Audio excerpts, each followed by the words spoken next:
Deep in the shadows, I know it's hard to put one foot in front of the other.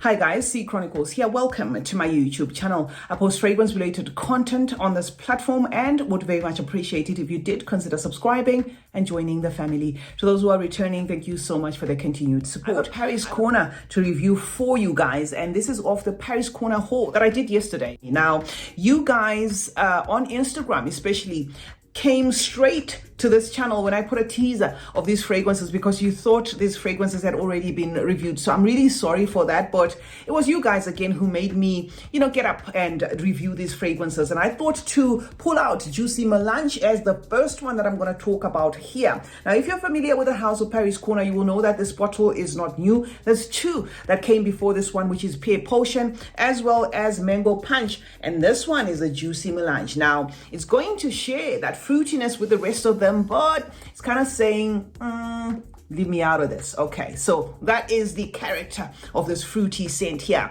Now, before then, let me get into the notes, and then I'm going to give you details of course, why I am saying that. The note pyramid for Juicy Melange is going to be strawberry at the top, blackcurrant as well at the top, some peach, basil, plum, coconut, apple, and nutmeg. So the top is going to be composed, of course, of that fruitiness, which is where the name Juicy comes from, okay? And then the mid of this fragrance, guys, is going to incorporate that iris, jasmine, lily of the valley, and some rose. So we are to expect a floral mid, and then the base of this fragrance is going to have, of course, that yummy vanilla as well as some musk. But not only that, there is also tonka bean and a woody weight to the base of this fragrance, coming of course from that cedarwood, the sandalwood, and a little bit of some ambergris. All right, so that is the note pyramid of this fragrance from Paris Corner. What I get as an initial burst of this fragrance, guys, is an intense tart fruitiness to this fragrance, and it does have a sweetness to it.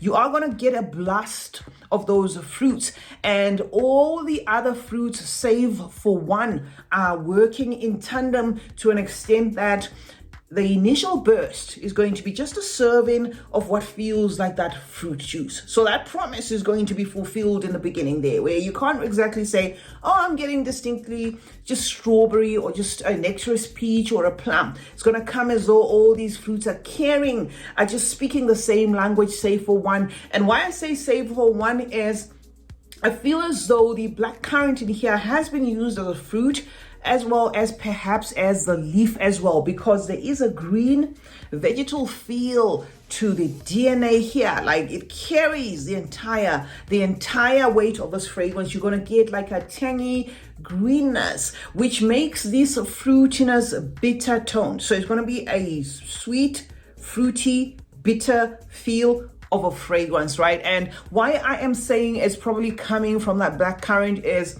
it is distinct in the greenness. It's not like a super green as in, whatever, but there is a tangy greenness in this where some of you are going to start and end there. Some of you are going to completely fall in love with this fragrance because of that. Some of you are going to be confused because of that. And the same greenness is going to make this fragrance have that identity where I said in the opening, it's sort of like saying, I am part of the pear and the mango potion, but I'm not like you. It's got like character. This is a fragrance that is not linear. So in as much as it's a fruit presentation of a fragrance, it's not linear in the sense that, an hour, 2 hours in as you wear this fragrance, it's going to kind of start feeling like a push and pull between the fruits and those florals. So for some of you, the florals are going to come in their prominence, especially that jasmine there in the mid. Some of you are going to detect a rose, but the theme of this, which is being that juicy thing, is going to carry through. So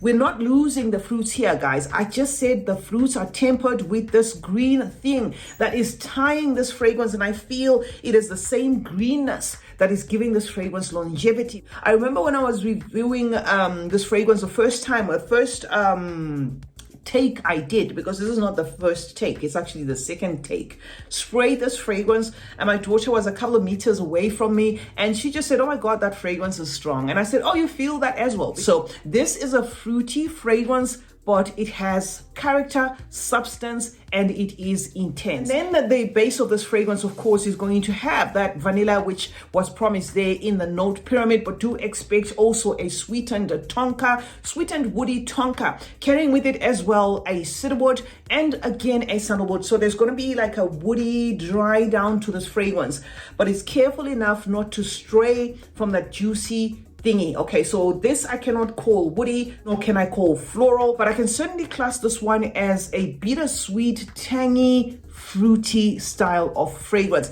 And that bitter sweetness presents as a grown feel of a fragrance. So this juiciness you're going to get from here is not juvenile. It is actually a fragrance that some people are going to find mature, like very, very mature to carry, even unisex. I can see men carrying this without a problem. Going back to the day I unboxed it, I did tell you that there was a fragrance that came to mind that kind of reminded me of how this one was blended, and it was that Mugler Aura. Now, when it comes to Mugler Aura, I think you know that it's one of the most complex fragrances to describe, because you can't just outright come and say it's green and walk away, all right? You have to sort of like walk people through the stages of how green is green, like how mossy it's mossy. And that is what I get from this fragrance. You know, it's not a fragrance that I'm just going to say, okay, if you love fruity fragrances, get this one.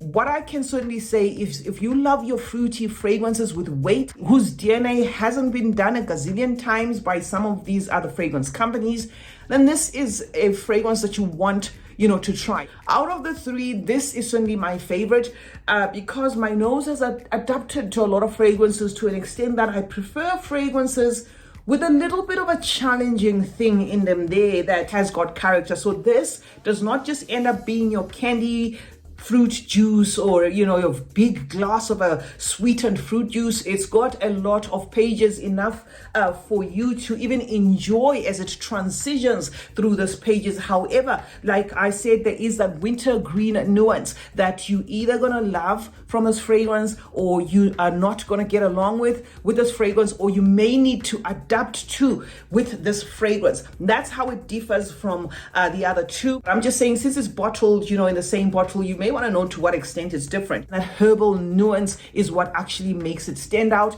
and make it unique. So that's going to be it, guys, when it comes to my take on this fragrance. If it does change, I will certainly come here and update. But for now, it's performing, you know, perfectly. It does feel like a fragrance that on clothing, say on 10 sprays, it's possibly going to last the whole day, because it is, of course, intense. And on my skin, as I said, I can smell it even 4 hours in. Let me know your thoughts in the comment section of what you think of this fragrance. And while you're at it, remember to turn on post notifications. That way you get to be notified anytime I upload a video. Like and share this one. And remember that smelling good is a form of good manners.